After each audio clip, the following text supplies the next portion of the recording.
As we mentioned at the top of the newscast, we got a storm on the way for tomorrow, and it looks as though it's going to leave a pretty significant amount of snow in parts of Maine. Let's get the word on that now from Mike. Hey, Mike. Hey, Rob. We've got great news for the skiers and snowmobilers and snowshoers out there. If you've been waiting for some of that snow to move on in, well, this looks like it's actually going to stick around, unlike that last storm that got washed away. Currently, temperatures widespread for most of us at this point in the 20s. Still 30 degrees in Lewiston right now, looking at 20 in Calais. And take a look, we've got some teens mixing in through the Central Highlands, the Katahdin region, and the county. And the reason this is important is because we are going to start seeing showers in a few hours, which means that we will be cold enough to support just snow. We've already got the clouds moving on in, and this is associated with that storm system. Radar trying to show some very light showers up the Connecticut River Valley, some snow showers there, but nothing here just yet. We've still got some time before this actually moves on in. Notice there is snow on the leading edge of this through the Berkshires into Vermont and along I-87 in New York State. And then south of that is where we get into some mixing, and we will be dealing with mixing with this storm locally too. Watch how this all plays out. So overnight tonight is when the snow showers move in. Western Maine and northern New Hampshire will be the first spots to see snowflakes fly.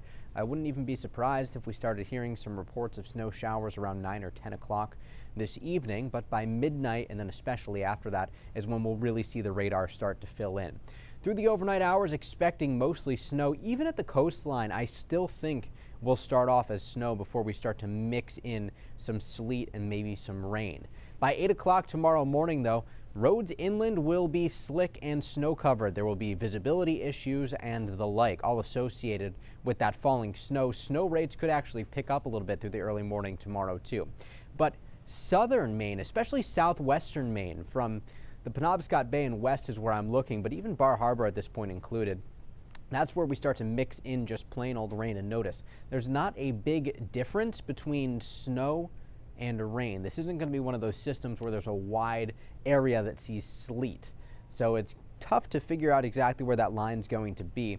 And then as the storm starts to exit, we actually have some heavier snow that moves in, especially down east. And that's going to happen through the afternoon. We wrap that last bit of moisture through and then clear out overnight for clearer conditions on the way Sunday. So I made some changes to the snowfall map. The big one is the addition of that 6 to 10 inch range. Here's where I think we have the most uncertainty. From roughly Sanford to Freiburg and everywhere in between, so that's going to be Brownfield and Hiram all the way down to 302. If there's enough sleet that mixes in, these totals could go down a little bit. But if the sleet stays a little farther south, especially south of 202, then these snow totals could go up. That's where we see the biggest amount of uncertainty. Portland looking at 1 to 3 inches. Augusta going to be right on that line of 6 to 10. Bangor solidly 6 to 10 expected. 3 to 6 for most down east, even the coastline. But once you get a little farther north, there's not as much moisture, so the county looking more like 3 to 6 inches. And this isn't the only storm that we're watching. Sunday looks quiet, and we'll watch this storm as it intensifies off of the mid-Atlantic coastline and then eventually moves to the northeast. And depending on the track of that one, we could be talking about snow again to kick off the work week.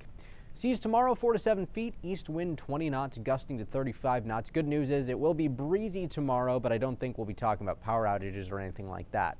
Snow possible inland Monday with snow showers Tuesday, breezy through the end of the week as we slowly clear out. And the deal with this system here, Rob, is that for Monday, Tuesday, things are still up in the air, but that storm itself is going to be slow to move on out. So I think most of next week we'll be talking about clouds and the chance for showers. Not exactly the nicest first week of the new year. All right. Thank you, Mike.